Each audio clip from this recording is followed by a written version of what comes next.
Good evening. Good evening. I'd like to welcome everyone to our Olivet City Council meeting. Today is April 11th, 2023. It is 7 o'clock. We are in the City Council chambers at 1140 Dealman Road in Olivet, Missouri. Roll call, please. Councilmember Clark, Present. Councilmember Waldman, Here. Councilmember Knox, Excused with absence or absence with excuse. Chairman Carl, Here. Mayor. Here. Next item, please. Next item is communications, and we have no written communications this evening, Mayor. Next item. Next item is the city manager's report. Good evening, Mayor and Council, for joining us today. Everybody here. We have our city council report for tonight. First, we're going to go to the Five Oaks on Warson and the Warson Park. Warson Park, the dashboard that we look at every month. Anything to note here? We can see in this second kind of panel that the numbers are creeping up as far as installation, the percentage complete. You don't see it up here? What about now? Good, thank you. We see again up here, the number is 98% on some of our interior framings are coming through. Upcoming work there in the next column or the next panel. Amended soils on the GRG trail is nearing completion. The other thing, the roofing, finish up the envelope, exterior insulation, drywall, and start on the taping inside. So it's starting to take shape. We're going to look at a couple pictures and actually kind of see the insides of what things are going to look like. There's been 213 RFIs to date, with only just a handful there. 208 have been answered, so 5 are outstanding as of the end of the month.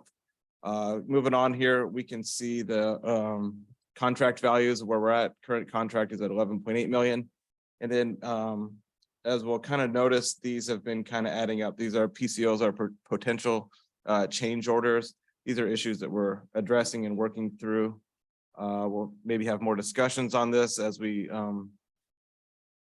things kind of develop. Again, these are inside things, and we're moving on to the inside. They're requests for information, RFIs that have come through, things that we need to address and take care of, from the plan documents to construction, and potential change orders. Then, of course, turn into change orders. And so part of that process is determining amounts, what's fair, what's not fair. They turn into change orders, and then they end up in the next column here, and these between allowances, anticipated changes, and then even down into here, anticipated changes and approved changes. The approved changes to date show up just above here. That's 503,000. Then you can kind of see how these come down into here. See, our contingencies here are really tight at this point, which is what spurs a lot of these conversations as we go into budgeting. Is if we need more money outside of the bond funds, where does that come from?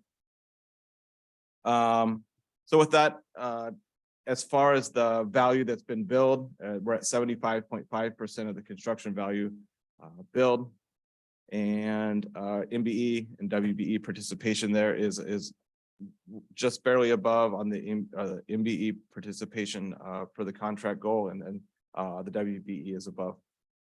What are we looking up into? The schedule, of course, is providing us a little bit of a risk. The permanent power has been solved. Rooftop units, we just got word this afternoon that they are on their way. So that's really good news. And then the indoor playground windows are now in. It's amazing what a council meeting will do to get stuff happen. So we found out about our rooftop units. We've been looking for those for quite a while. From there, let's look at some of the pictures. I know they're a little blurry. They come on from a big. This is the lobby. We're standing in the lobby. The gym is to our left, and we're looking down into where the fitness area will be. That will be full of treadmills right in here, treadmills and stair step machines right in the center. To the left, you'll see all the weightlifting equipment, and then to the right, you would see a big CrossFit apparatus, which is a big rack full of dumbbells and bands and things. Here's what it looks like from the front, looking toward the front door. And of note here, I really, if you happen to drive by on Warson coming through, you can finally see it's turning away from a Smurf village into an actual building. And the rock looks really good, and that's really exciting to see. We're seeing it take shape.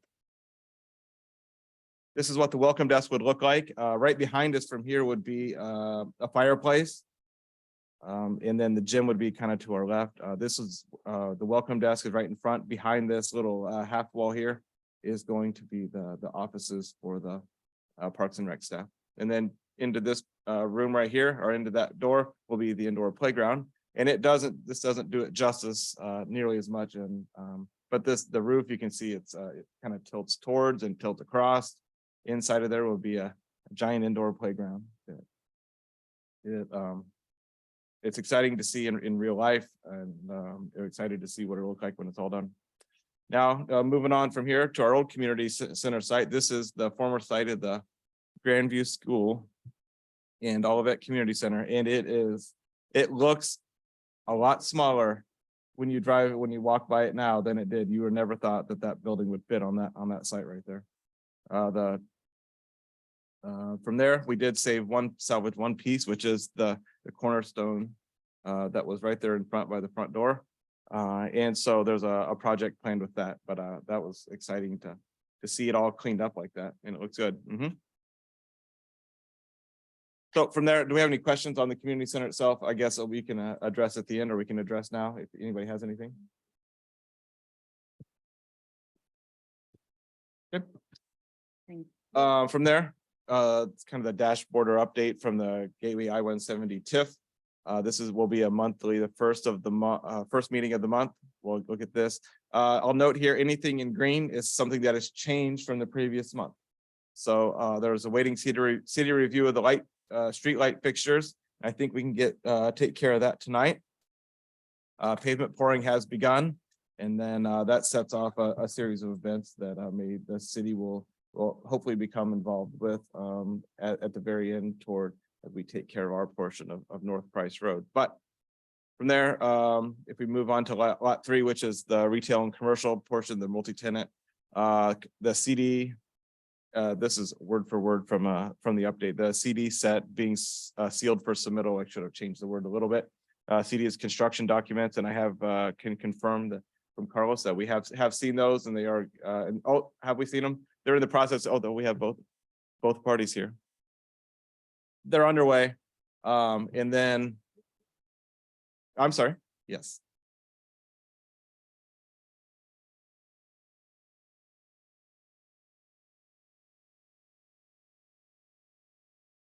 Lot 3 is a multi-tenant retail and commercial. That's up. These J's have not changed from the last update from a month ago. So yes, we can assume that they're on these plans. There was nothing updated from this one that, as I recall. So let me know, and we'll go forward a lot forward with the apartment. And then I take it back. Leasing tours have started, which I'm excited about. Not that I'm moving, but we can actually see what the leasing and I'm interested in that. And then on here, the schedule has been delayed for the lot 5 with the office until tenants can be secured for that. And then on lot 6 with the hotel, or pending timing of office, still proceeding on this schedule, but the lot 5 will be completed before lot 6. What's that? That is the update for the Gateway I-170 TIF. With that, I can definitely, if we need to get some more information for next time, I'll let the mayor know, or I can write it down now if we'd like to. I do have a question, but I don't know that you'll know the answer. Go back one. Likely not, but I can find out. Side. Uh-huh. For the single and multi-tenant, not retail, the apartment complex. You know when they're starting on the facade and the brickwork? I will find out. Okay. Which side? Okay. It started this week?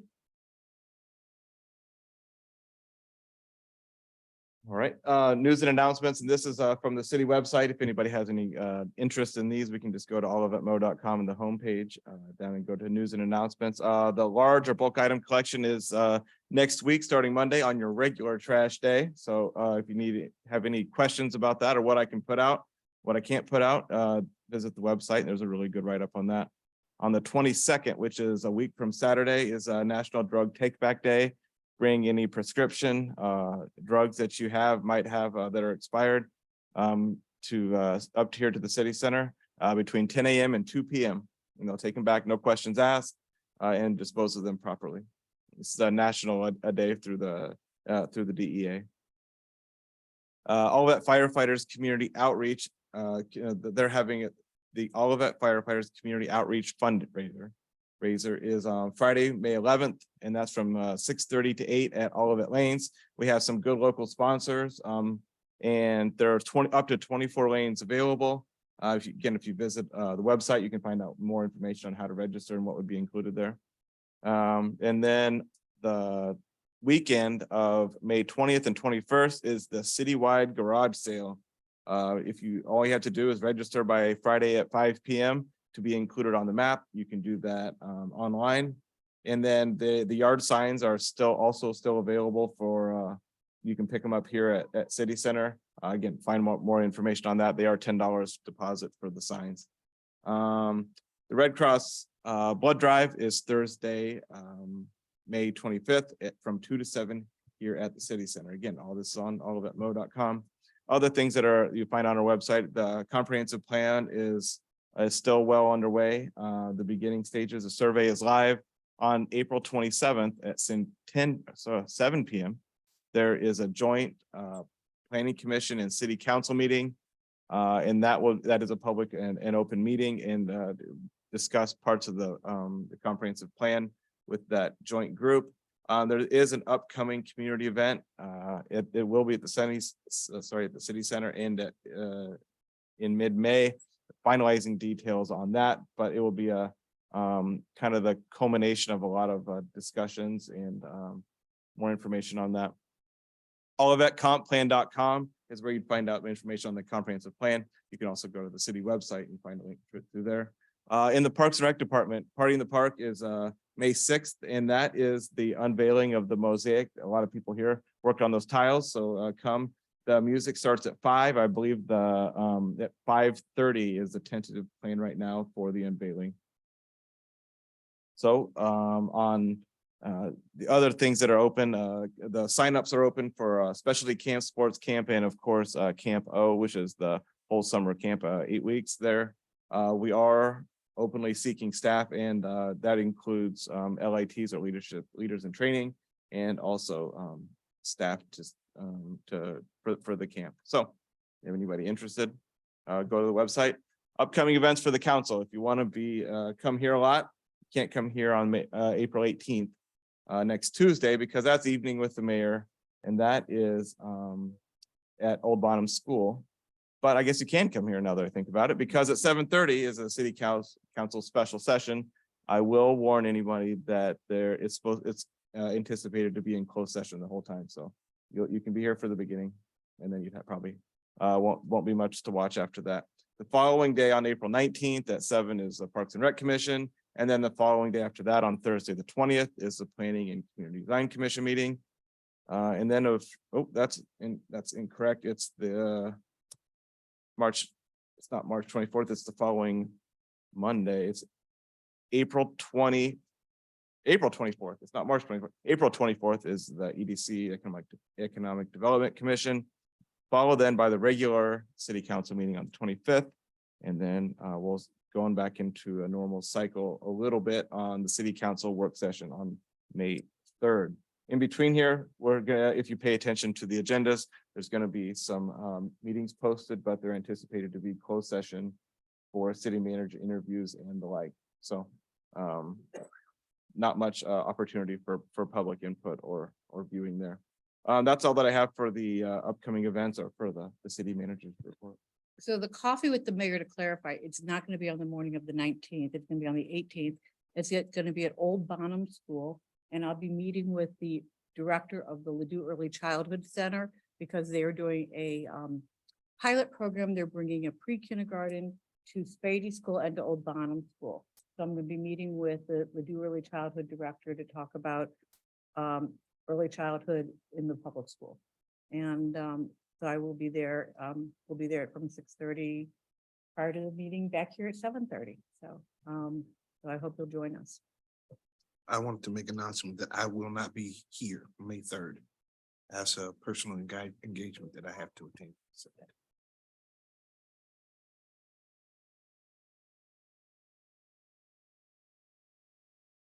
Are there any questions about the report? Well, it's not a Start with- question well- about the report. Okay, Mr. Mann, Mr. Yeah. Yowitz, we have a committee, a CID board. Just curious when the next potential scheduled meeting is. And with the former city manager no longer on that board, what is?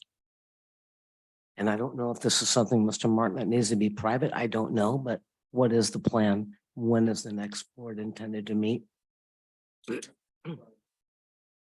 I'll answer a little bit. It's about the SID board, the CID board.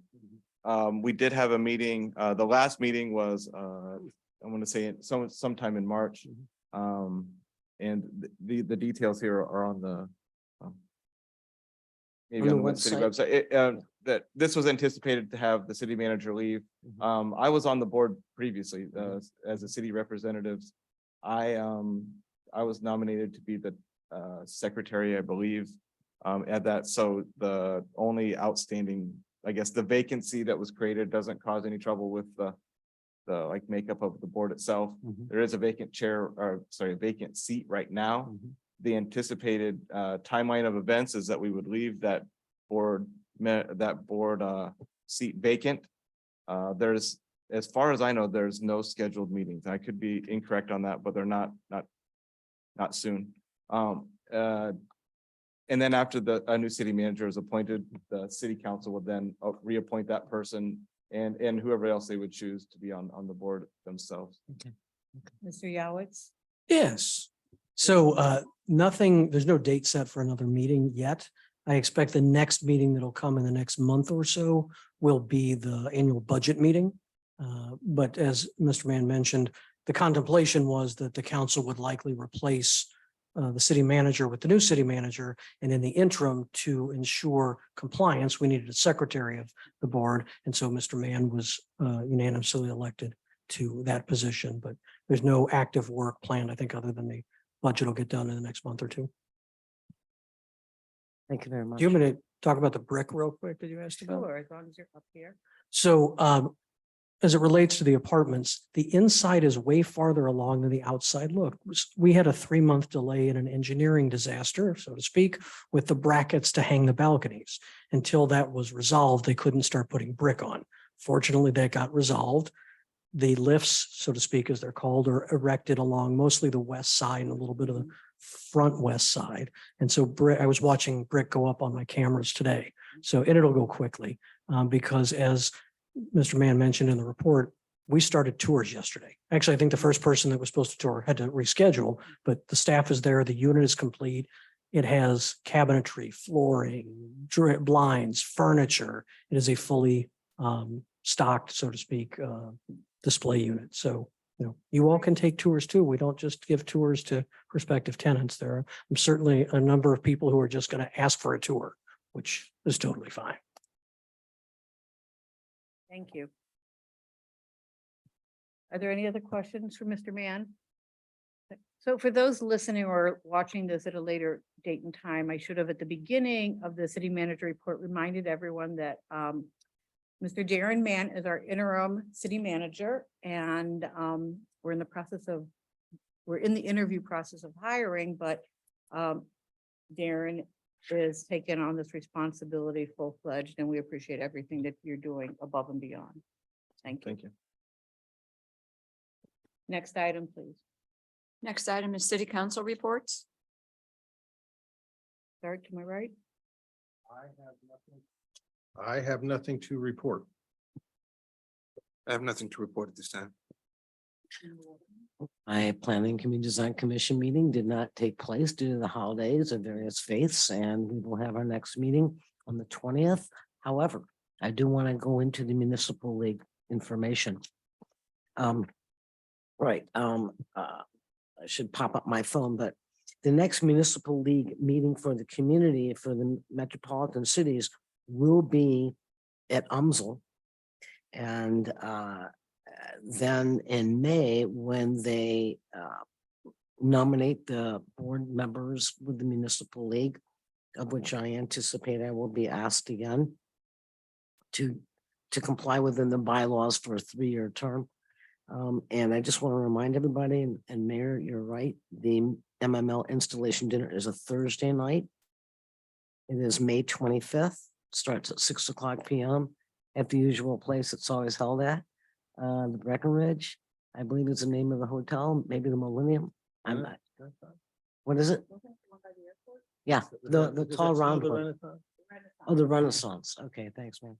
So it will be May 25th, 6:00. I will be there, and I am hopeful that my peers and city manager interim could be there as well. So that's what I have to report. Thank you. Thank you. I also did not attend any additional meetings this past few weeks. Next item, please. Next item is the monthly financial report for February 2023.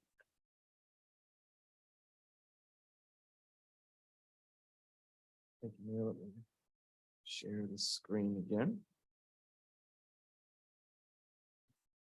Very good. We're a couple weeks behind, so we'll get 2 in a row. And then we'll talk about it with the budget, so I won't hit this too much. Up until the end of February, which is 8 months for us for our fiscal year. The general fund revenues are now $23,000 above expectations, and then the general fund expenditures are below by $733,000. So net favorably, this is $757,000 positive variance, well within our reserve policy. What contributed to the swing in our general fund? The revenues have done really well on really good sales tax collections. We had a little bit of a 4-month, we had a little bit of a trough there, and now we're seeing 4 record high months in a row. And I think we're going to see a 5th as we fast forward into April. Property taxes have now caught up. That was one that was also a little bit behind. It was the collections of the county. Utility tax collections are still behind, but they've normalized at just below our expectation, which is great news for all those different utilities. Usually we've had trouble with 1 or 2, and now they've all kind of steadied out after a pretty weak beginning of the year.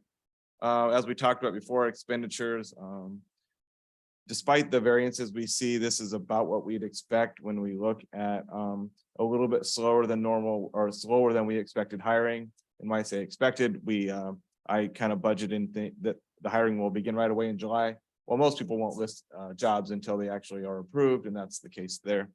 And then in addition to that, with the community center has with it not opening as we expected in December, that's a significant portion of that variance. The kind of amazing part of that is that the revenues have in the sales tax and utility tax in some of these areas have made up that difference, which was a substantial difference. So that's what creates the large variance, and it's expected once we kind of look at that. Our chart will continue looking at this because it's carrying a lot of our revenue sources yet again. That orange line is our current fiscal year 2023. It says 2022 though, I'm sorry. But the orange line is what we're looking at and what we can see again. Highest December, highest January, highest February, highest March. And we're looking at, I just peeked at the number today, we're like 300,000 for April. So it's going to be competing with one of our highest Aprils. And that's great news. As we look into our budgeting season, again, we'll talk about that in a little bit. I don't have much else on here. There's nothing here that I would offer as any kind of standout. But I'm more than happy to delve into this a little more if we need to right now in prep and kind of prepping for the FY24 budget discussion. Are there any questions about this specific report? Know that we are going to go more in depth tonight into the budget. Thank you. You're the next one now, or? Okay. Perfect. Thank you. Next item, please. Next item is hearing from citizens. Okay, I have one card, so if anyone else would like to speak, please let me know. This is Mr. Morton Burdish.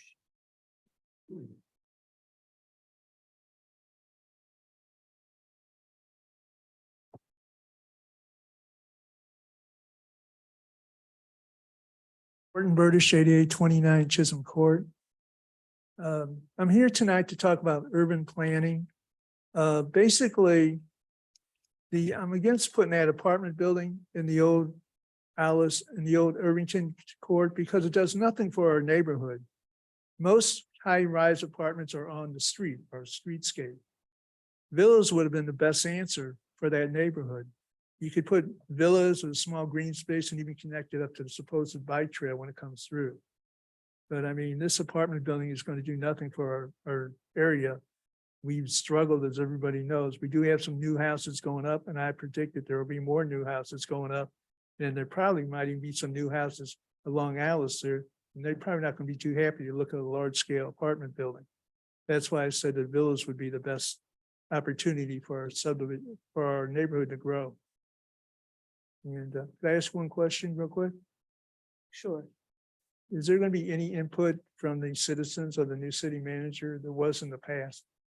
There was, and not in the past, Okay, I'm just saying there was a long time ago in the past. maybe in a previous one, but I know that the last time when we hired Barb, it was a consul search, and then there will be an opportunity for, when it gets narrowed down, for the Yeah. directors and employees to meet. I with think the it goes way individual. back to when we hired well, I was on with a couple of different people. We wanted somebody and you guys hired somebody else, but I think that was about 10 or 15 years Okay. ago. We don't do that practice anymore, but thank you. Okay, have a nice evening. You too. Thank you for joining us. And if I could just put on the record, Mayor, Mr. Burdish, the history is you all recommended somebody, we offered it to that individual, and that individual said no. That's the true history there. Okay, thank you, ma'am. Thank you.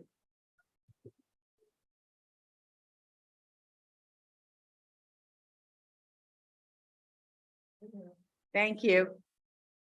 You're welcome to stay. Next item, please. Next item is authorization to approve a contract for sidewalk construction on Villa Avenue.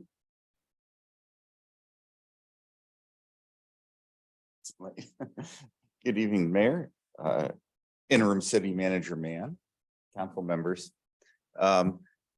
Last fall, during construction for the splash pad at Villa Park, it was determined that the proposed plan alignment stormwater drain would intersect with the Missouri American water main. So we had to choose an alternate alignment to bring the sewer over to tie in with the curb inlets at the corner of Charles Gate and Villa. And that path took the sewer directly underneath the sidewalk between Villa Park and the curb inlets at Charles Gate. One of our long-term visions, in our pedestrian or non-vehicular improvement plans has been to make the sidewalks between Price and Dealman yet better along Villa and to construct something in Hillendale subdivision. And I wanted to use the opportunity of the removal of the existing sidewalk to go back with what I would consider a model sidewalk for the corridor, which would be a 5-foot wide sidewalk. A ton of people walking through there. It's currently 3 feet. If you want to walk side by side or with kids or whatever, there just isn't enough room to walk. So it took us a little bit longer to figure out all the little pieces that had to go into this. There's a subdivision monument. There's the double curb inlet. There's the property owner adjacent grade coming down. So a number of issues there for us to sort of work out how this would all go. And we put the bid package together in the end of February. It came out a little bit higher. I think this is just indicative to what everybody's experiencing. I had thought this would probably be somewhere between $10,000 and $12,000. And it came in at $18,000 with 2 significantly higher bids, which was just a representation of probably not wanting to do the work. I'd be glad to answer any questions. Timeline is we're shooting to get this done by the end of May. And I have a tentative pre-construction meeting with the project manager set up next week. If you look at the sort of schematic here, you can see that we're having to remove part of the street slab or the street apron at Charles Gate. This is to facilitate the ADA ramp construction. And then there's an arrow just a little bit to the left showing where the double curb inlet lids are that are going to get replaced. They have to get regrouted and leveled. And then the blue line is the back of sidewalk curb that will hold the neighbor's yard in place because there's a little bit of a steep profile coming down. Once you get past where the property meter pit is about in the middle, then it becomes really relatively straightforward to go all the way over to the Villa Park entrance. Are there any questions? Councilmember Waldman? Any federal funds within this? Where is the money coming from to do this? It is capital improvement funds. Okay, So we actually had from the Charles Gate and Jacqueline construction project that we had encumbered funds for. We had a contingency of $10,000 on the project we didn't use. So it's kind of appropriate that we're using it to do work on Charles Gate, just a coincidence. So we're using the encumbered funds and then 8,000 plus out of our capital funds budget. if I can follow up one more question. That was kind of my impression too, that you had 18, 32 and 44. I really kind of thought the 44 was saying, I really don't want to do this job. I'm too busy. Yeah. But I don't know E. Meyer. Obviously we know Spencer, we've used him before, but I think, it is what it is. So a little bit done about work E. in Meyer. They've done work in town mostly for utility work, either for Missouri American or MSD. I can tell you that the person in the office that did the bid read the bid package and asked good questions. Because this is a project where the city's putting sweat equity into it. And I don't think some of the other bidders read what we had outlined. So city staff's going to remove the concrete. City staff's going to do the prep work. And that way we can let the concrete crew focus on exactly what they do, laying out the ADA ramp, doing the curb inlets and those things. And it's a good leverage of our resources. We have the equipment, we're in the neighborhood. So let's do it. Mr. Mann, can you go back to the picture that had this one? Yes, with the yellow sidewalk. So I walk all of it a lot, and I was just there over the weekend and again last night. It shows that there's some grass between the sidewalk and the street. Yes, a tree line. Right now, Mhm. the tree line. So right now, I see that there's only gravel there. That Is was, that because of the way they took it out? Or, but it looks like it's more because of the curve toward Villa. it is a steep profile there. Mhm. And that's part of the reason why we have the curb on the property side Mhm. is because we need to restrain the yard. And I did have a nice conversation with the property owner, to do some adjacent grading. But if I hold the sidewalk up too high, then the tree lawn area becomes very steep and difficult to mow. So we have to sort of balance out so that we can get a nice profile that's maintainable for the lawn to stay. And it will be able to be 5 feet. Except for the area by the subdivision monument and the corner, that'll probably remain 4 feet. It's just without moving the monument, it would just not enough room. And that is compliant. The 4 Okay. foot's the minimum, Right. as long as we have the 5 foot zone, and that's the And best. currently it's 3 feet. It's 3 feet, yeah. Very The ramp is 4, but the sidewalk's 3. Very good. Thank you. Welcome. So we need to take an action. I'd be happy to entertain a motion. Madam Mayor, I make a motion to authorize the city manager to enter into an agreement not to exceed 18,000. One. Go. Who's reading off of that? Oh. Oh, I Okay, did the that's typo. right, Oh. okay. Yeah. That's what I was, thank you. I was- my eyes were Yeah, closed. yeah, $18,923.19 yes, I think that finger. Yes, is read there. that with- Okay, with E. Meyer Contracting Incorporated for street pavement and sidewalk construction. Call for the vote, please. Councilmember Clark, Yes. Councilmember Waldman, Yes, Chairman Carl, Yes. Mayor, Yes, motion passed. thank you. thank you, Mr. McGregor. Next item, please. The next item is the Olive Crossing streetlights along Olive Boulevard.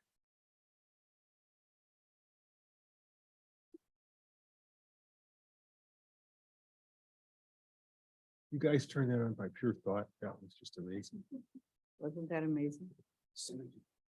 Denise said it and voila, like, good evening, Mr. Trejo. Good evening, Mayor, members of the council. So these represent the new lights that we would be looking for any Olive Boulevard improvements. They're the initial lights that would be installed for the Olive Crossing, replacing the old Acorn lights that were along the corridor before the widening. Now, that light fixture no longer exists. It's also not as contemporary in there. They're kind of reflective of the main old city Main Street. So these lights are kind of in the middle between that Acorn and then the flat lights that were put at the Oliver Mhm. in there. So they kind of maintain that same mass. And so, but what these do, not only comply with the chapter 428 criteria about controlling light, but they get into the more technical things that we're starting to hear from residents today of controlling temperature, light distribution, and even dimming control in the process. Mhm. So we just wanted to bring it to the council's attention. Any future developments and then any future redevelopments and where the light fixtures are being replaced. These are the light fixtures we would be advocating for all of. So can you step back and tell us more about it? Sure.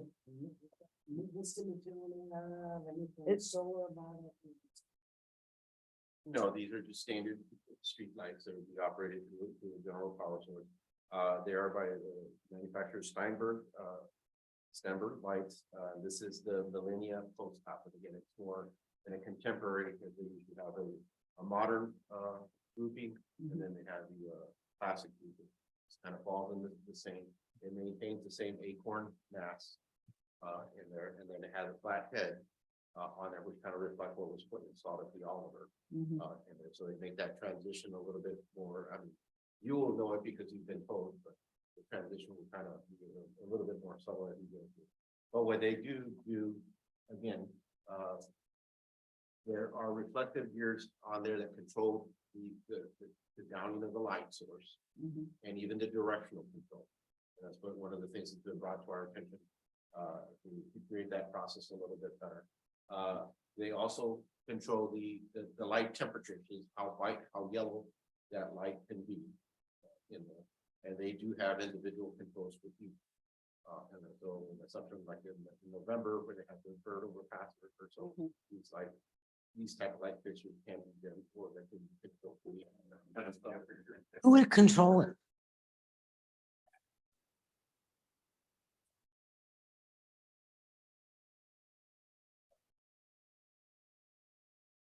And who controls that change of the light moons? Is that something that you can do that? Our city can do that. Okay, okay, okay.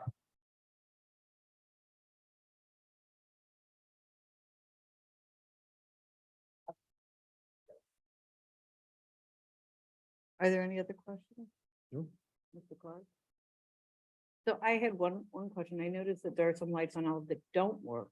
Are you gonna have those companies or where they're at replaced with Well, this? No, not the heads at this time. We'll Okay. talk to them about getting those.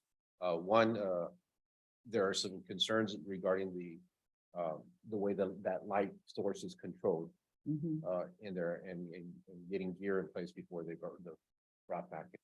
There, the power source is provided by individual power parcels. So in this case, that grouping belongs to that specific property owner. They do have them off in there right now, but we've had some issues regarding the glare and the control of the lighting on this. So we will follow up with them. And these will go from 170 in Olive to where? How far west? To as close as we can to Warson Road eventually. Eventually. What does that eventually mean? Well, there's two things. One is as developments go along the corridor, or if the council is willing to invest in these lighting fixtures in some formal way. And that was my. So is follow-up. there like a grant or something we can get at some point to redo some of the lights That's or to something we'll replace some of the take lights? we'll take a look at.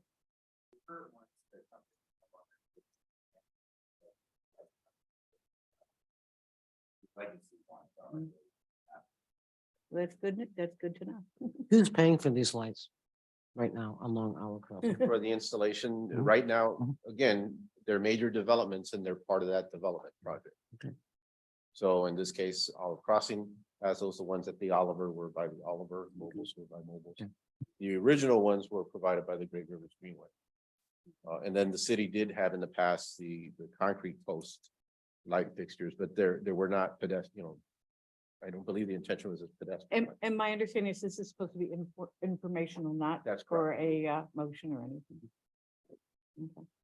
So one other question, in front of Easy Storage, like when they have to do their lighting, this will be what These they'll would be required. correct. Now, on the south side of Olive, it's a little bit unique because we have the power poles in there, so Mhm. there are judgment calls made to, in this case, Olive Crossing, they increased the height of the poles as part of the larger development, a bigger project. There are light fixtures as part of the easy storage, Mhm. but we'll have to navigate through in terms of where the power lines are and what's. So And these are approved by MoDOT? Right. Okay. Great. Thank you. Any other question? Okay. Thank you. Thank you, Mayor. Next item, please. The next item is a discussion of the FY 24 budget. Evening, Mayor and Council. Once again, this is Darren Mann and I am your interim city manager. But I also know how to do the finance sometimes. And so today we're gonna get our first, not first, or maybe an early look at our A1 sheet, as we call it. And I'm sure, okay. Our A1 sheet. So we have each of our funds that we do, that we appropriate funding for, which is the expenditures here. This is the fund balance, which is kind of the bank account from according to the audit from FY 22. This is the projected excess or deficit for the current year we're in now, and we keep talking about the 700,000 that we were in today. I'm a little more conservative where we're at 400,000. We have some there's potential for some projects to be done with. We're working on a comprehensive plan. We have also in some additional budget money for the phase 2 of our DEIB plan. And then just to be a little bit more conservative, it helps out when we kind of look forward into that. This number would be refined as we go forward. So then that comes to a bank account balance or fund balance of toward the end of June. And then that informs us to our ending fund balance. And that is important for our reserve policy and for a lot of our planning when it comes to our capital improvement plan. Overall, so then FY 24 revenue projections, would be proposing kind of a budget preliminarily. Same with expenditures right here. And then the projected excess or deficit for FY 24 sitting in the second to last column. And then finally, we come to our fund balance or that kind of bank account for the end or June 30th of FY 24. So it's kind of all a moving target coming forward. A question? Are you okay? No, you're just like going really fast. I know this, I get fired up about this stuff and so you can slow me down. You're doing good, You hope so, right? Or at least I've told myself one way. You've convinced us and. Yeah, so the big numbers we're looking at here is this number right here. This is a balanced budget as we typically think of it, is 0 here. Anything negative is a deficit, positives are then of course excesses are, we don't have to work as hard unless we're trying to save up some money.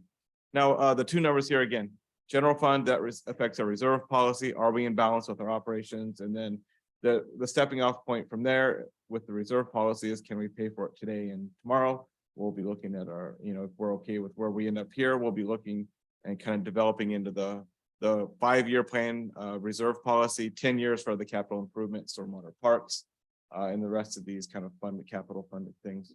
So we noticed the number right below the 30,000 is a huge negative in the capital improvement fund.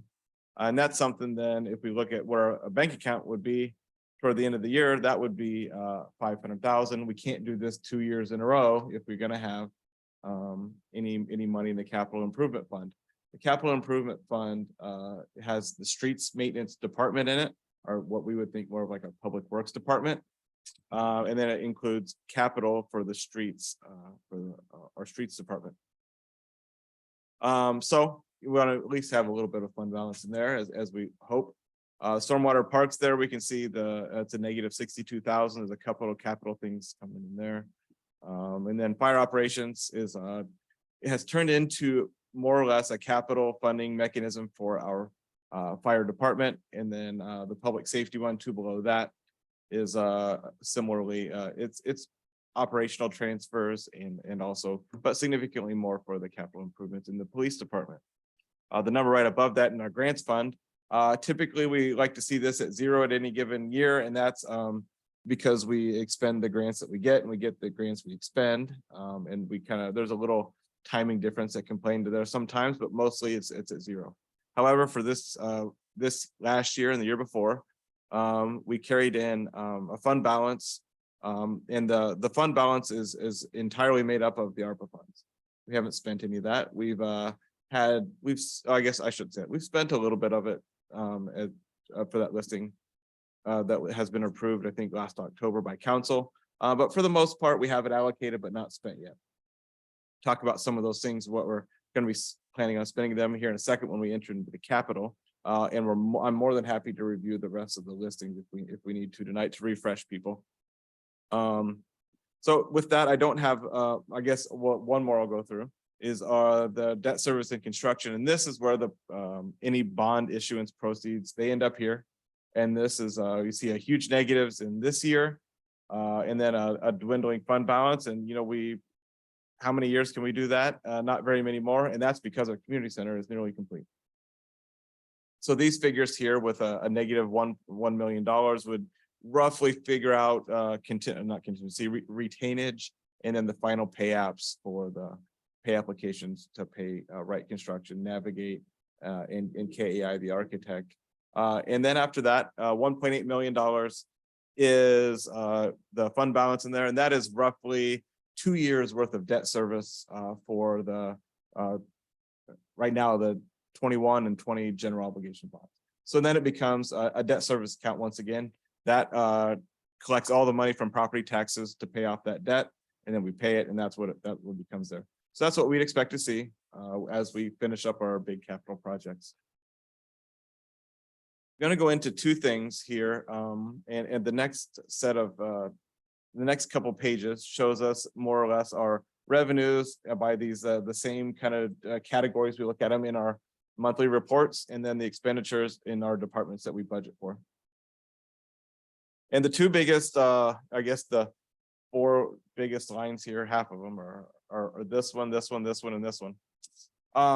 And more than anything, this is what we see right here as the city manager budget. This is what we ask the council to approve as far as the allocations, and this is the revenue we're projecting. But what we see here is budget to budget. So budget versus this number is a variance here. And then here's what I think the actual is going to turn into, which is this number minus this number is then a budget versus action. And what does that tell us? It tells us how good we are at our budgeting, for one, because that shows up in this column right here. And then it shows us where is the big increases this year that we can kind of afford to do this stuff. The two numbers that we'd look at here, expenditures are up $402,000 from budget to budget. And this column right here tells us where all these numbers are. Recreation at 125. So the majority of them sit here in our public safety, and then in recreation as we open the community center. Now remember last year, or sorry, this year right here, this number right here only has 6 months. Sorry, this month right here only has 6 months of the community center opening in. There were some advanced wages in there, remember? We had planned on hiring, we had hired some people and planned on hiring some people in September. I know in anticipation of a December open. There were several fixed costs, and there's several kind of upfront costs that we will kind of incur as we cross years, essentially on the opening of a community center.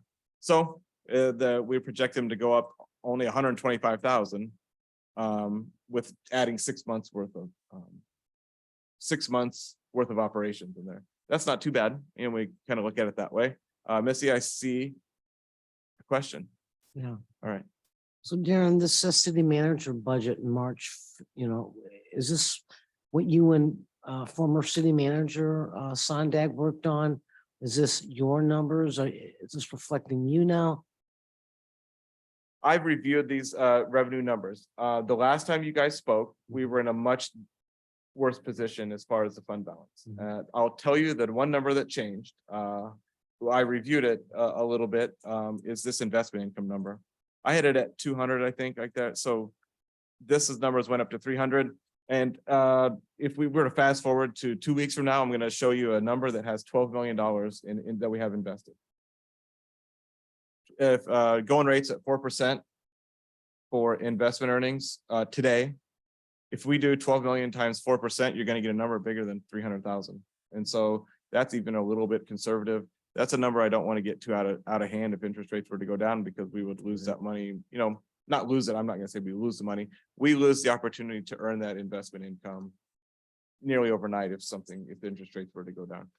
That's running about 12 million is like what? That's about a 2 and something percent interest rate that's built into that investment income number. So that numbers went up. So you can see budget to budget, it's doubled and then some. That's part of us reaching out and taking advantage of those rates that we did back in January.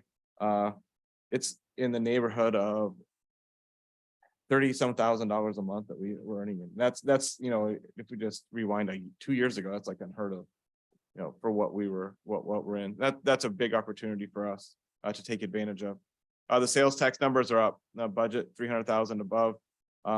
It's just you look at this number here, which is where the projections ending up right now. This could even go up a little bit based on what I just saw today that peaked out coming out of the office for April. This is about a 2% increase in our sales taxes, which is what we've done historically. We can back that up, pretty much in a year. The inflation helps us with our property taxes. It's a reassessment year, and I'm happy to report that assessments have went up. I'm not happy for anybody that owns a house, because that means the bill will go up a little bit. But the inflation factor is 6.5%, and that's the highest number we've seen in 15 years as far as inflation factors. The inflation factor enters through the Hancock Amendment calculations, and so that will benefit us here for our property tax collections. 0 to 0, no increase in our budgets for utility taxes, went up just 20,000. It's a historically really tough number to go. I'll say it once, I've said it 10 years in a row, that the telecommunications taxes have continued to decline. If you read through the legislative bodies, the telecom community is the lobbies are very active in excluding stuff that it turns into money for us. So I don't anticipate that changing much. Most of us have realized if you have any sort of business or house, the utility prices have went up a lot. The city of Olivet charges a 10% utility tax on that. So if rates go up 5%, that's what our take on that goes up to. So those things are contributing, but we don't have much of an increase in there. So that's the big story here. Our sales taxes have done well in the last 2 months since the last time you've talked with the city manager. Our investments have also done well, and more or less I took a closer look at it, and those went up. So that results in $30,000 surplus or excess as we look at it today. You can see the budgets have varied quite a bit.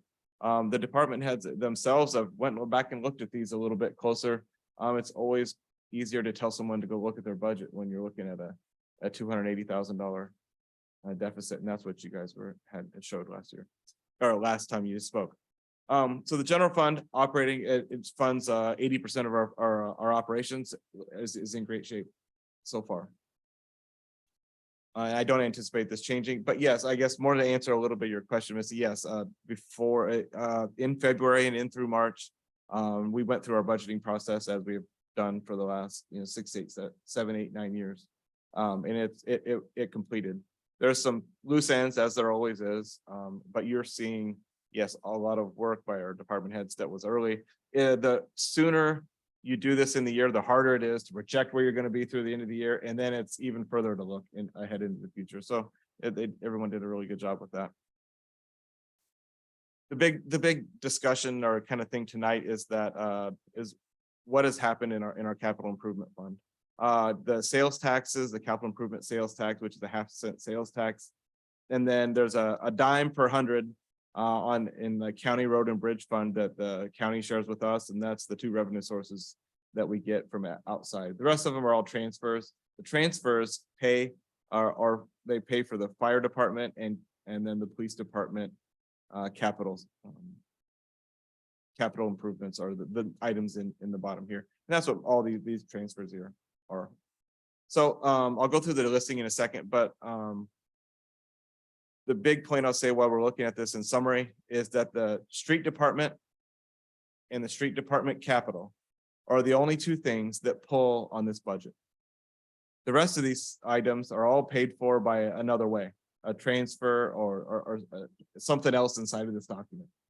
We do that to keep the capital expenditures all in the capital improvement fund, but it does create a little bit of complexity inside of this document here. But again, these two numbers are the only thing that pulls on these two revenue sources. Okay. And that results in, I guess it should be this capital. This is part of the capital down in here too.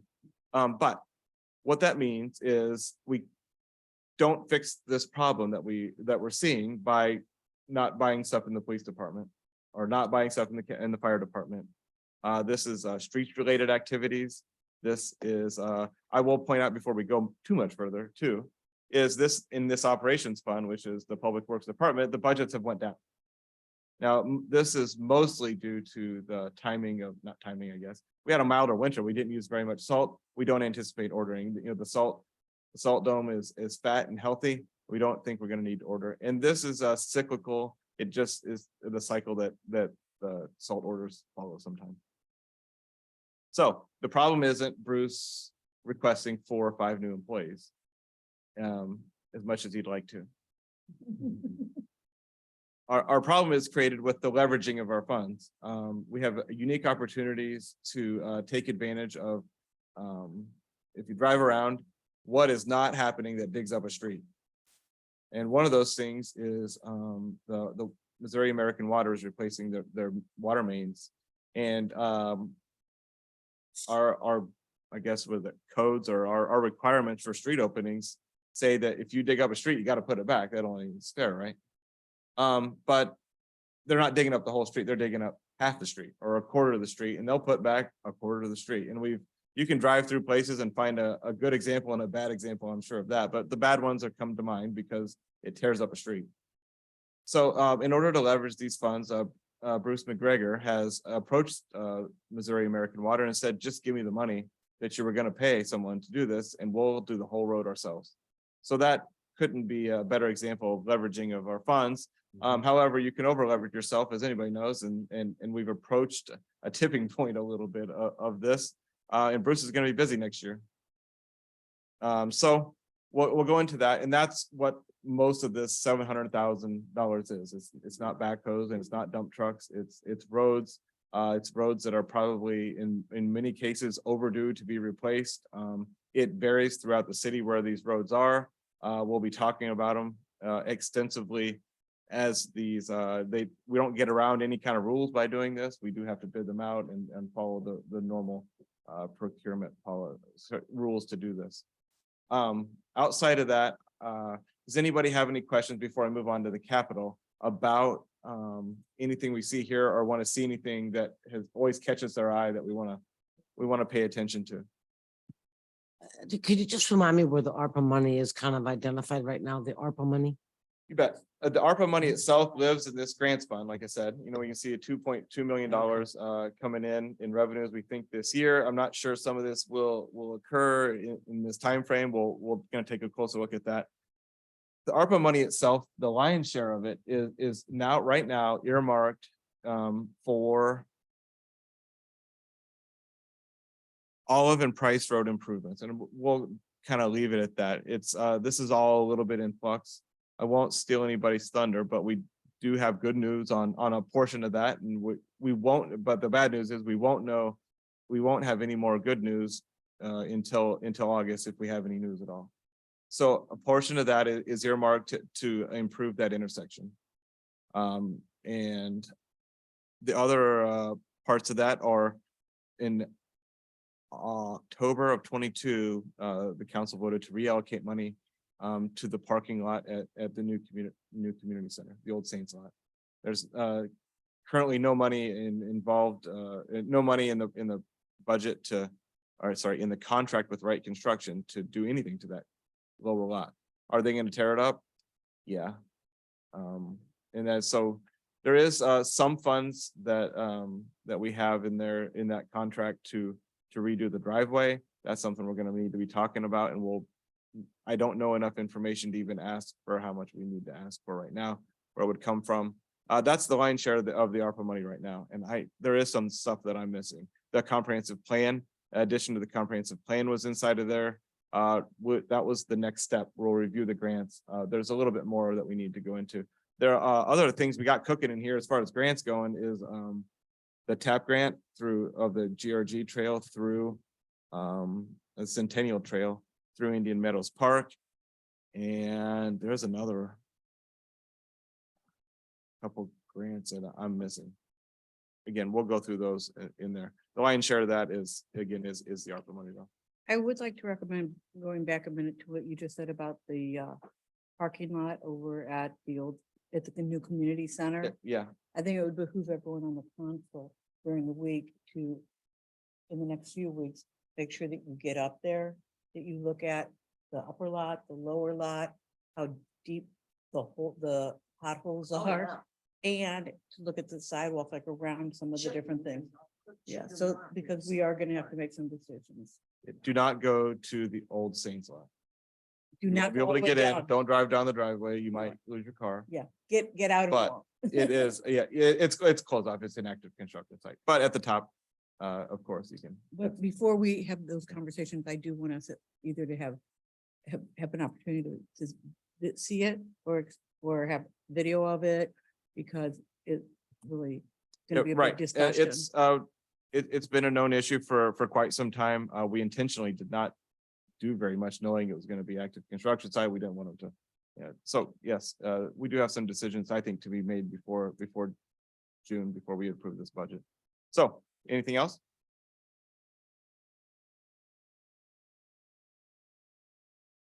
Okay, we'll move on. Capital spending. Here's what we have proposed to us, to you, I guess, this year. This is in these current budgets, these current numbers we just saw. The gray indicates that this is going to be done at least impartial or fully through a grant.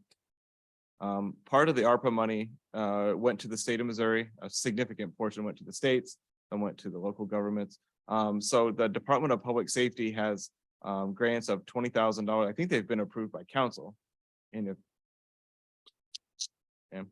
$20,000 for EMS, 20 for police, and 20 for fire. So that's a significant amount of money for budgets for us. The EMS side, the proposing to pay for 20,000 of this 36,000 for a new stretcher for the ambulance. When we bought a new ambulance, we did not buy a new stretcher. We bought a new power load system and we bought a new ambulance, but we did not buy a new stretcher. The one we have is on the cusp of not being able to be warranted by the company, which is not something you'd like to accept as far as liability. It's in good shape, but this has reached its useful life. Inside of there, here's the next line, the structural firefighting gear, which is bunker gear. This is 3 sets per replacement, and this happens every year in a normal replacement cycles. The fire gear drying cabinet is it's a way to expel additional carcinogens during the drying process from the bunker gear itself after it's been washed. And this is a cabinet. It's like a little smoker box that does the better. We right now we have a kind of a homemade job. It looks like a little stick figure back there that kind of does this for us. This would accelerate this and kind of solidify it as a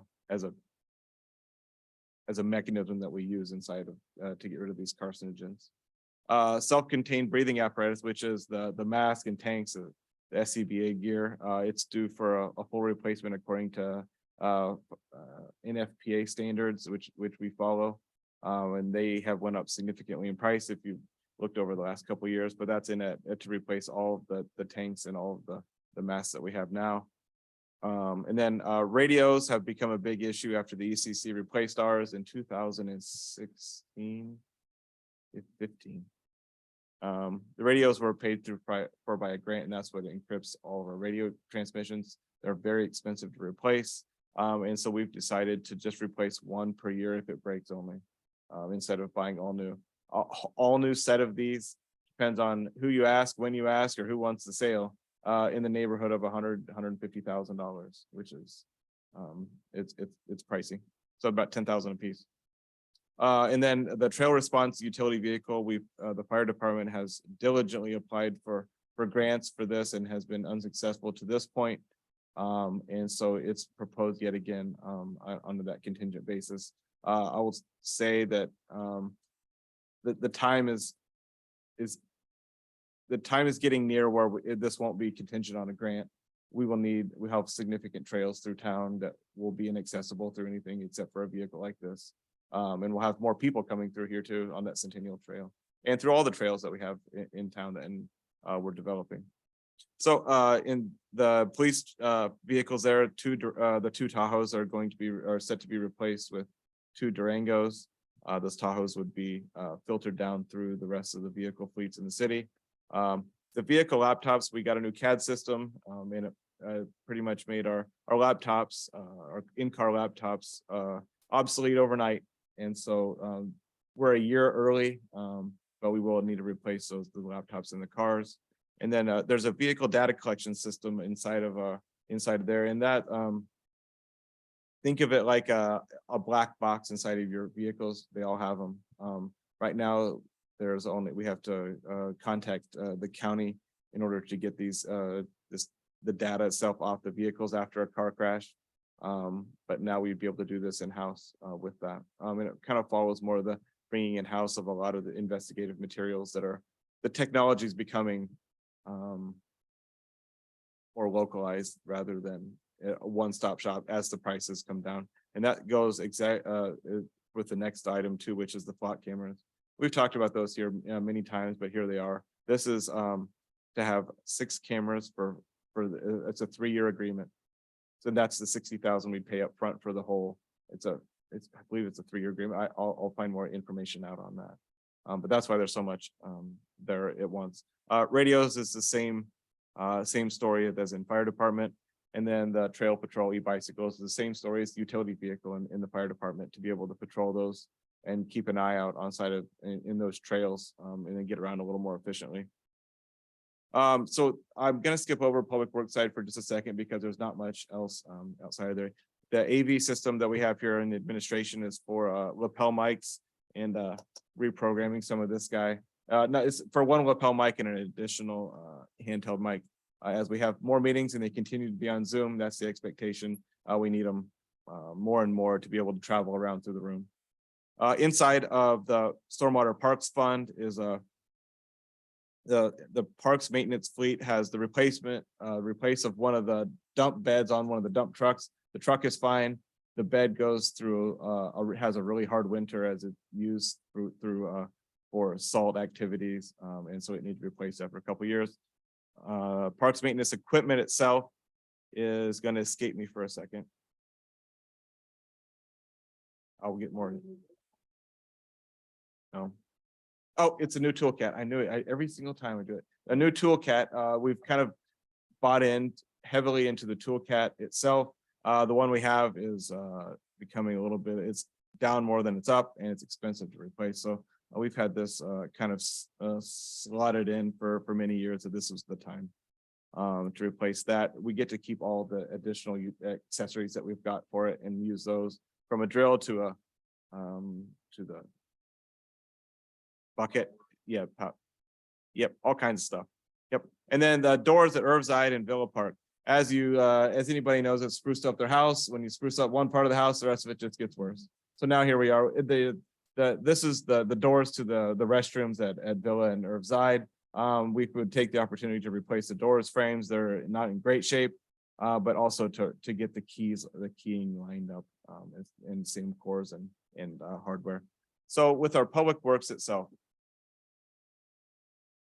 First off is the North Price Roads, the phase 1, which would be from the southern edge of the city to Delmar, or at Delmar to Old Bonham Road.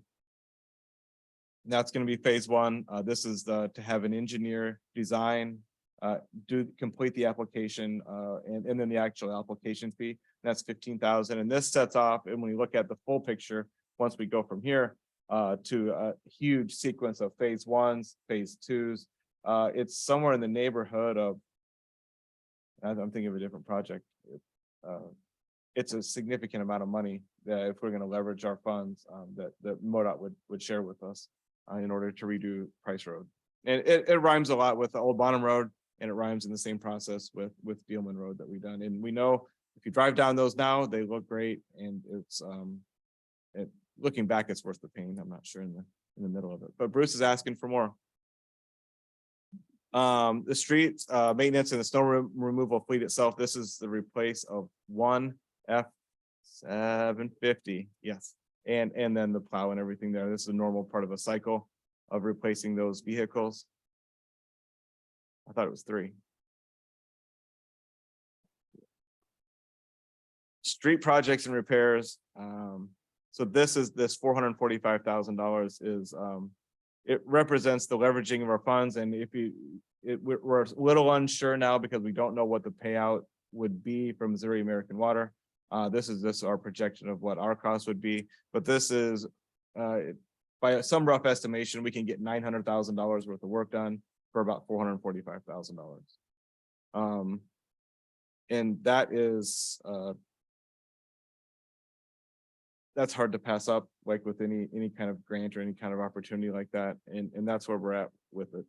All of the North Price alignment, we anticipate $55,000 in costs next year, and that's through, I might have to have you help me here, Bruce, some engineering, but not right of way.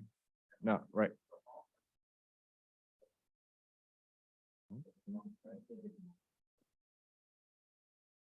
The MoDOT portion of this would be 50, and that's all reimbursable inside of that.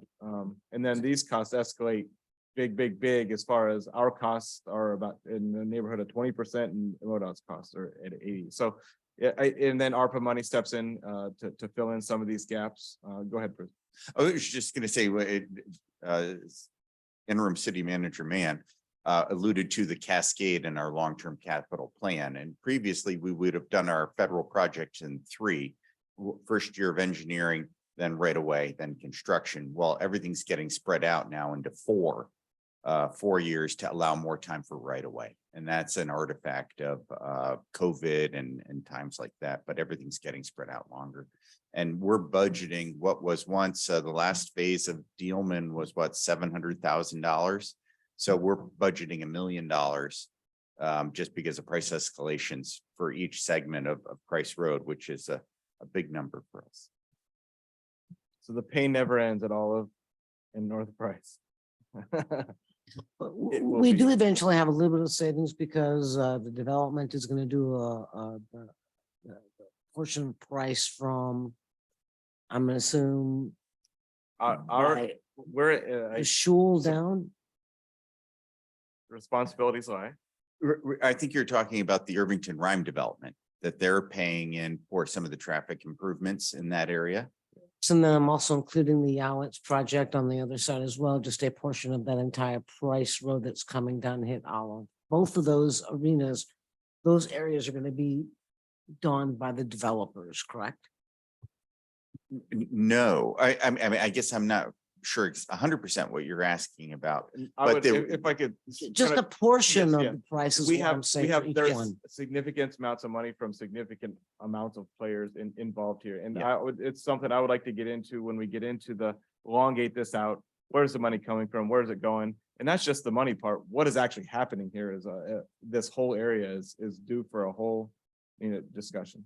And that's it, without getting too much into it. Yeah. Where the responsibilities lie is a little bit I learn things all the time about where responsibilities lie in some of this stuff.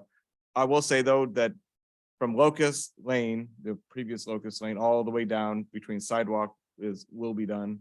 And then the streets will be done in one way or another, whoever those responsibilities lie when this is done. On the north side of this, yes, and this is the beginning stages. We have the cost share there for that we just received last week. On the realignment part of this, the CMAQ, which is a congestion mitigation part, is another factor here. So again, this it goes on grants, it goes into the capital, and would be part of it as we expand this out into a 10-year look. Because what's going to happen here is we're going to find out that we've over leveraged our funds, but this is money that we have to decide whether we want to pass this up or whether we want to slow this horse down in order to make sure we have a whole bunch of money or a little bit of money or some money. And where is it going to come from? We're just in the early stages of a lot of this, but I wanted to stop here to say where we were with our operations. Here's what we're projecting for our capital.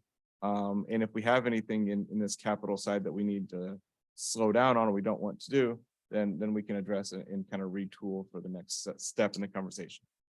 So that's all I have really here for tonight.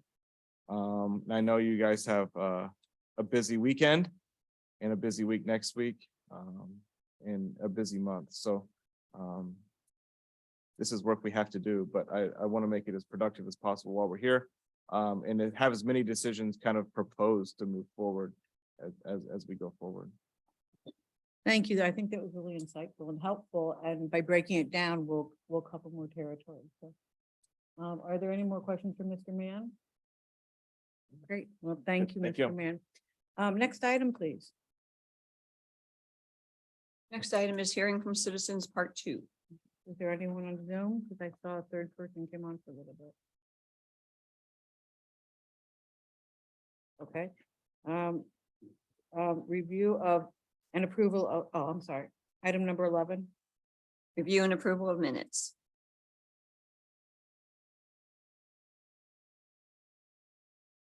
Did anyone see changes? There was a very, very minor change that needed to be done that was sent to the interim city manager and to Denise for correction. A he to a she.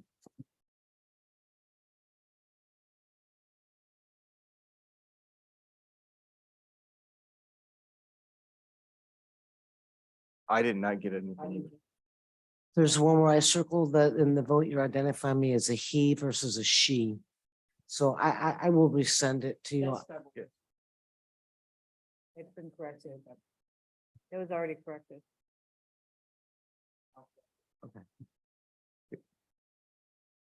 In any case, I think we'll write it down as a scrivener's error. All right, Is that okay? And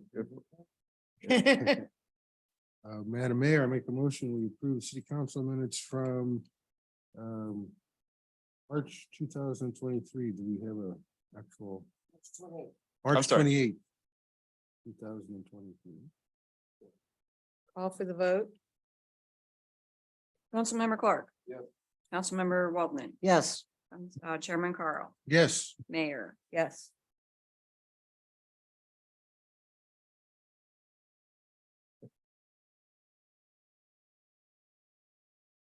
Thank you. Next item.